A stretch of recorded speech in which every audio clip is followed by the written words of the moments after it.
मेरी आवाज आ रही है? Yes sir. Yes sir. Okay. Yes sir. So जब किसी को कोई डिजीज अगर हो रहा है, बीमारी हो रही है, तो इससे आप यही समझोगे कि all the barriers has been broken and that person's immune system has surrendered. Okay, तब उसको ऊपर से मेडिसिन की जरूरत पड़ती है।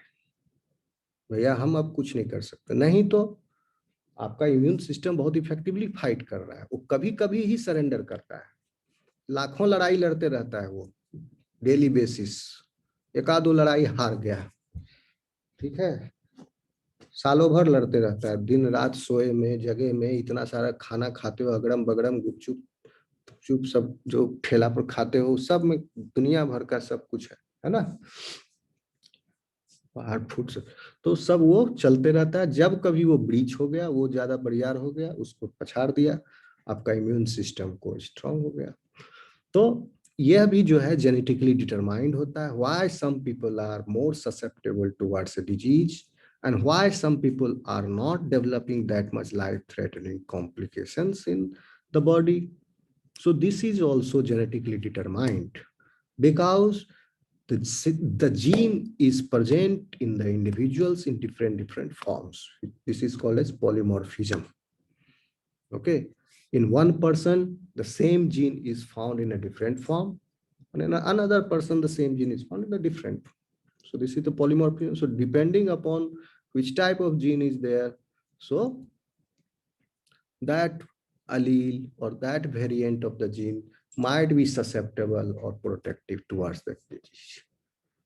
So there is a role of genetics is also the role of genetics in is there in the pathophysiology of any disease. So this is all about the clonal selection theory. So if in the exam it is asked, you will be able to write it easily. Okay, so what it says according to this theory, I repeat it again: an individual B or T lymphocyte expresses many copies of a membrane receptor that is specific for a single distinct antigen. This unique receptor specificity is determined in the lymphocyte before it is exposed to the antigen. यही सबसे beautiful point है, उससे उसका होने के पहले उसमें fit होने, मतलब समझ लो दर्जी नाप लिया नहीं और आपके फिटिंग का कपड़ा तैयार कर दिया। तो एंटीजन का आकार प्रकार कैसा होगा, कैसे उसमें फिट होगा उसका स्ट्रक्चर, उससे पहले वो बना के तैयार है। So the binding of antigen to its specific receptor activates the cell, causing it to proliferate into a clone of. जब फिट हो गया एक बार, वो रिसेप्टर सेलेक्ट हो गया, जैसा हम यहाँ बताए थे, a particular type of receptor if selected, then ये सब बात तो सही ही था इसका, सिर्फ एक ही बात इसका गलत निकला, ये बोला बहुत तरह का रिसेप्टर है। अब क्या बोल रहा है क्लोनल सिलेक्शन थ्योरी की, एक ही तरह का रिसेप्टर है। तो इसका सब बात, ये जो कल्पना किया था, ये सब ठीक निकला, बस एक ये चीज को छोड़ के, ठीक है। तो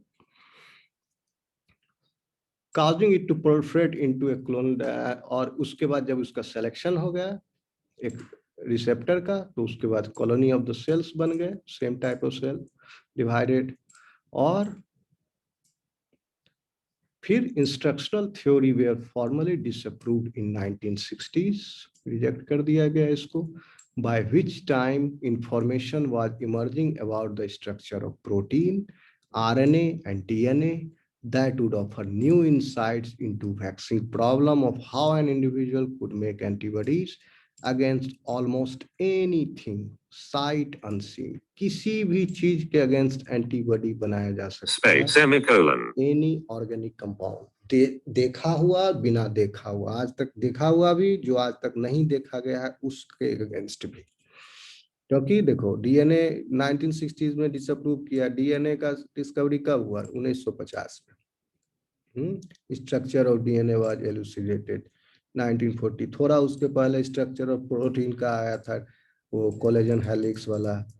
ओके, तो ये सब उसी टाइम के अराउंड बहुत सारा एडवांसमेंट हुआ था बायोलॉजी में, तो ये सब जाकर डिसअप्रूव हुआ, और ये finally this one was proved to be correct.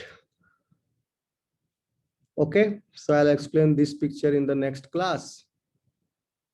So I end it here. We will meet on Thursday. Okay. Okay, sir. Any problem anywhere? Any question? No, sir. Okay, sure. Bye तो bye. ऐसे ही जाते तनिक आगे करके बैठ गया तो ऐसे ही बैठना पड़ेगा ना तब पछिटो करता है हां ठीक Bye bye, Tata. है उसमें बैठे लटका